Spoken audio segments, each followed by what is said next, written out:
This is WBAA. I'm Mike Loizzo. For most runners, the ultimate challenge is training for and completing a marathon. For others, it's training for and completing an ultra marathon. One of those is Bryce Carlson, a Purdue Professor of Anthropology. He joins me in the studio to talk about his plans this summer to run not one, but 4 ultra marathons. Thanks so much for coming in. Well, thanks for having me, Mike. Let's start with first, for those who don't know what an ultra marathon is, what are you going to be doing? Well, an ultra marathon technically is any distance over the marathon distance. So technically, if you run 26.3 miles, you've completed an ultra marathon. But in practice, the events typically start at 50 kilometers and then go up. 50 kilometers, 50 miles, 100 kilometers, 100 miles. Those are probably the most common fixed distance events. And then we have fixed time events as well. So it may be 6 hours, 8 hours, 12 hours, 24 hours around a loop, where the goal is to complete as many loops within that fixed time as possible. How did you get to this level of running? You obviously didn't start out one day and say, I'm going to run 100 miles. Once I graduated from college, I was looking to take on kind of a new challenge to stay in shape and a new adventure, I guess, so to speak. So I started running marathons. I decided marathon would be a good challenge. I ran in high school, so I thought that's one place to start. And after running a few marathons, I was interested in, I guess, finding a new challenge and was introduced to this ultramarathon community and these kinds of events. And I really enjoyed it. I just really enjoyed the training for the events themselves. I really enjoyed the community I found myself a part of.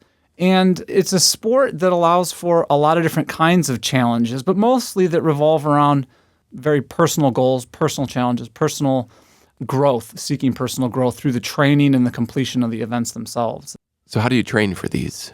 I think there's a lot of variability in training approaches to these kinds of events. And I think probably because so few people do them relative to, say, those who complete marathons, those who complete 5Ks, there aren't very many set training plans that work for a lot of people. So everyone seems to find their own relationship with the training that gets them to the starting line, healthy, fit, confident, ready to go, and ultimately, hopefully, to the finish line, confident, fit, ready to go. But for me, I found the best plan is very similar to a marathon training plan, where the focus in any given week is on the long run. Typically in a marathon training plan, you build up to maybe 18 to 20 miles for a Saturday long run. In my training, I build up to maybe 30 miles for a weekend long run, but then I may follow that up the next day with a 20-mile long run. And I may do maybe a 15 to 20-mile long run in the middle of the week as well. So I'll have 2 or 3 maybe long runs a week. Otherwise, every other day of the week is considered a recovery day. So I may do only a couple miles if I'm feeling pretty beat up, or maybe upwards of 5 or 10 if I'm feeling pretty good, but always taking the pace pretty easy. So the 4 races, and they start June 1st is Kettle Moraine in Eagle, Wisconsin. Then it's mid-June for the Mohican Trail in Ohio. End of July is the Burning River 100-mile endurance run in Ohio again. And then September, it's the Hallucination 100-mile run up in Michigan. And these are a set Grand Slam is what they call them, right? Right. So these 4 races have existed independently for some time. And last year was the first year the Midwest Grand Slam of ultra running was started as a way to recognize those who completed all 4 of these events within a single year. Now, you did do a tune-up run a couple weeks ago, right? What was that? I did. So running tune-up races is common. So I had several tune-up races kind of built into my training for this particular series.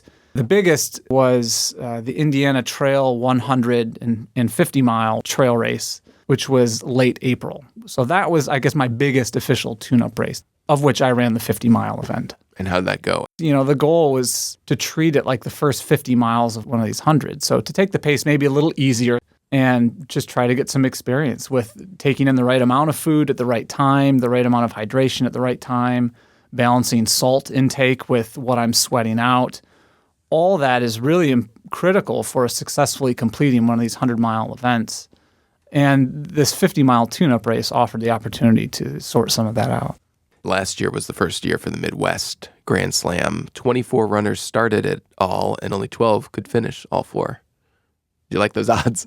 Not to discourage you. Right. Well, those odds seem pretty similar to the finish rates of a lot of ultramarathons in general, okay, which I think just speaks to all the things that can go wrong in the middle of an event. Bryce Carlson's running the Midwest Grand Slam of ultra running, 4 races. We've got them on our website. Thanks so much for coming in. Oh, it's been my pleasure. You can hear more of the interview with Bryce Carlson on our website, WBAA.org. You're listening to WBAA. I'm Mike Loizzo.